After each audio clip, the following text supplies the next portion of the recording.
ده لي كارتر، يوتيوبر امريكي مهووس بتصليح العربيات السبورت، بيعمل صفقات شراء رهيبه لعربيات عامله حوادث. في الفيديو ده هنتفرج على اعاده بناء وحش امريكي قوي جدا، هنتكلم في كل التفاصيل والاسعار وعالم الميكانيكا اللي انت بتحبه اكيد. لكن قبل ما نذيع اشترك معانا في القناه وخليك معانا في اللي جاي. العربيه اللي معاه بتكون فورد موستنج موديل 2012 اصدار بوس 302.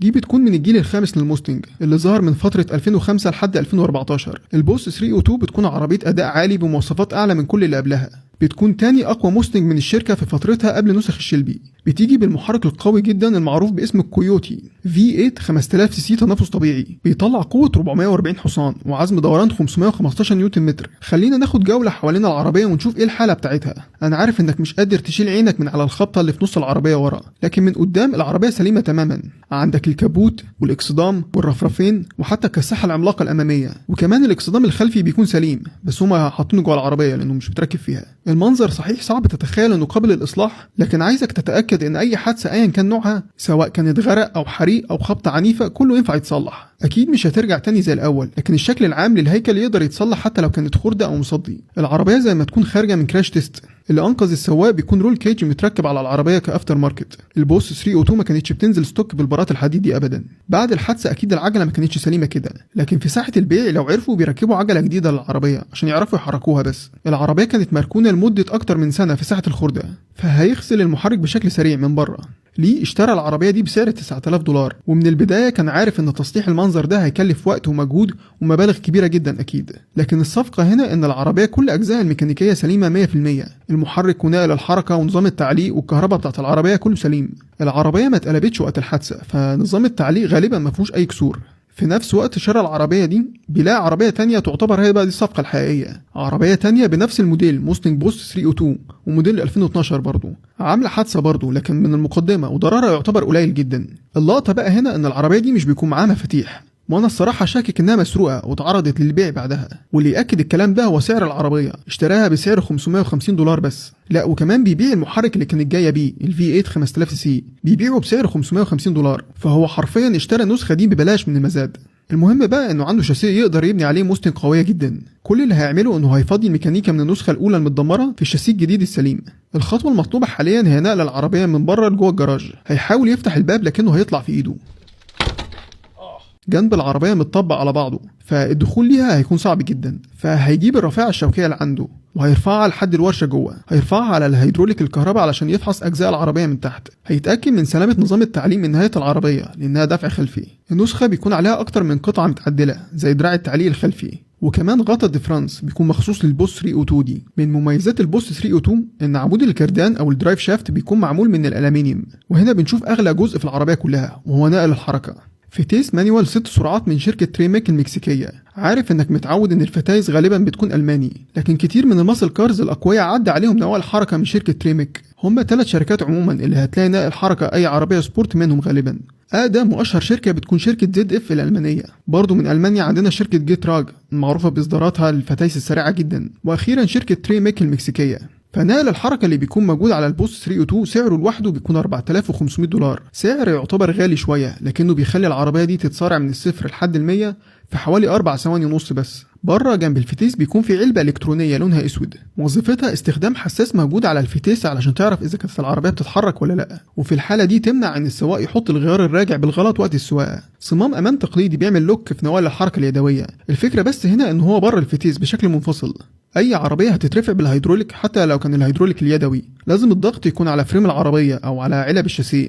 هنا من تحت العربية الشاسيه بيكون باين انه معوج او مش مستقيم بشكل واضح جدا. عموما احنا زي ما قلنا هو كده مش هستخدم العربية دي في حاجة، لكن اي خبطة ممكن تأثر بسهولة على اجزاء العربية خصوصا من تحت. واحدة من التفاصيل الروشة اللي موجودة في الموديل ده مخصوص ليه بتكون انابيب الشكمان الاضافية الجانبية. منظر مش منتشر بالذات على العربيات السبورت الاوروبي. مواسير الاكزوست هنا بيخرج منها فرعين يمين وشمال على جنب العربية، فالاجمالي هنا بيكون 4 رؤوس شكمان او 4 تبات للشكمان بتاع العربية. الاتنين الفرعيين دول وظيفتهم الأساسية هي تحسين الصوت. بيكون راكب عليهم صمام فتح وقفل اكتف بيحدد مستوى الصوت. تصميمه من تحت الصراحة شكله غريب، تحسه كده شبه العنكبوت.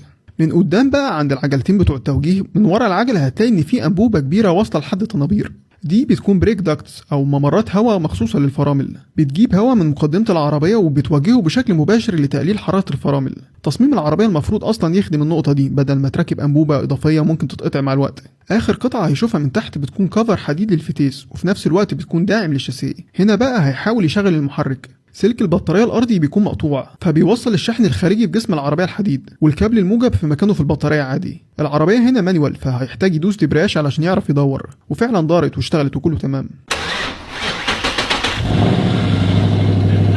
وصوت المحرك ال V8 حقيقي خطير.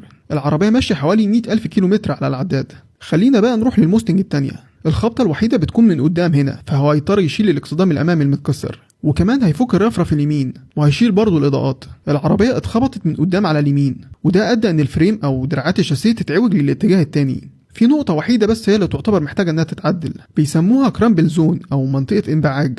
الفتحات او الدوائر دي وقت الضغط الشديد بتتني بطريقه معينه، وبتمنع عن الصدمه توصل اكتر للكابينه بتاعت السواق.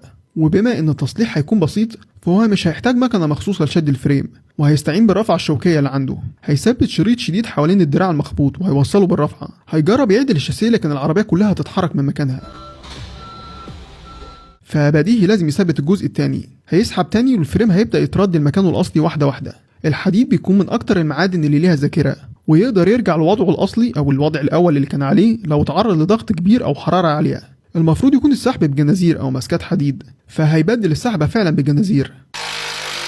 هيلاقي انه محتاج يفصل الدراعين عن بعض، فهيفك القاعده بتاعت الريداتير السوداء دي. كمان هيفك الصدام المعدني الداخلي بتاع العربيه. الجزء ده بيكون ممسوك مع الدراع بتاع الشاسيه بمثبتات ناشفه جدا جدا، وهيتفك بشويه مجهود بعزم كبير من العصا الطويله دي. هيجرب يعدل الشاسيه تاني وفعلا هتظبط معاه، وهيديها كده شد اخيره تفرد الدراع لشكله مستقيم اقرب للاصلي. وبشكل واضح المنطقة فتحت من تاني، وبالعين كده تقدر تقارن بين المنطقة السليمة والمنطقة اللي كانت معوجة، والاتنين دلوقتي يعتبروا زي بعض. العربية بيكون لازق عليها شوية اكسسوارات بلاستيك. هيفك القطع المتركبة دي وهينظف من تحتها البوية، وبكده يكون معانا عربية شاسيه وعربية تانية متبرعة بالقطع ومنظومة الحركة كلها. وهيبدأ بقى رحلة فك الموستنج الأولى بالكامل.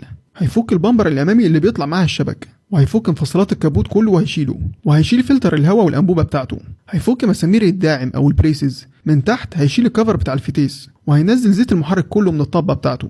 هيرجع المسمار وهيربط عليه كويس. بعدها هيفك الشكمانات الجانبية، وبعدها برضه هيفك الدرايف شافت اللي بتكون مصنوعة من الألمنيوم زي ما قلنا ومش باين عليها أي ضرر من الحادثة نفسها. وبعدها هيفك الأنابيب اللي واصلة للريداتير. هيطلع الريداتير بالمروحة بالسيربنتينة بتاعت التكييف كلهم بره.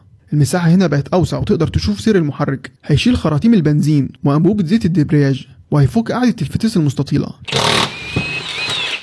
مسدس الهواء هنا حقيقي بينجز العملية بسرعة وبيوفر وقت ومجهود. هيفك كمان مسامير السب فريم أو اللي بيسموها قنطرة، اللي بتكون شايلة المحرك وكل حاجة حواليه من تحت. هينزل العربية للأرض، وهيرفع البادي بالهيدروليك بعد ما فك كل المسامير اللي كانت واصله بالمحرك ونقل الحركه.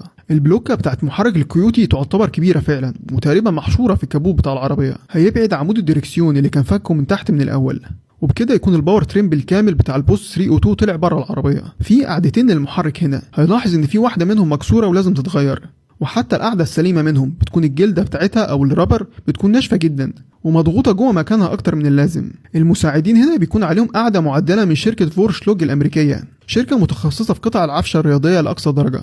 هنا تقدر تظبط الكامبر او درجه ميلان العجله بشكل يدوي لاكتر من وضعيه. هيغسل المحرك كويس جدا بعد ما طلعه من العربيه. وهنا يجي الجزء الثاني الخاص بفك نظام الحركه ونظام التعليق الخلفي. هو كان متخوف ان الجزء ده يلاقي فيه قطع مكسوره او شروخ هو مش واخد باله منها. الجلده بتاعت السوي بار او وصله منع الانقلاب اللي بتوزن العربيه بتكون مقطوعه، والقطع الرابر دي لازم تتغير والا هيسمع اصوات تخبيط كتيره جدا جوه العربيه. هيفك المساعد من المسمار اللي مثبته في القاعده، وهيفك الوصلات اللي ماسكه في غطا الديفرنس. دي بتكون ادراعه بتحافظ على الحركه وثبات العربيه، وبكده هيقدر ينزل المحور الخلفي للعربيه بالكامل.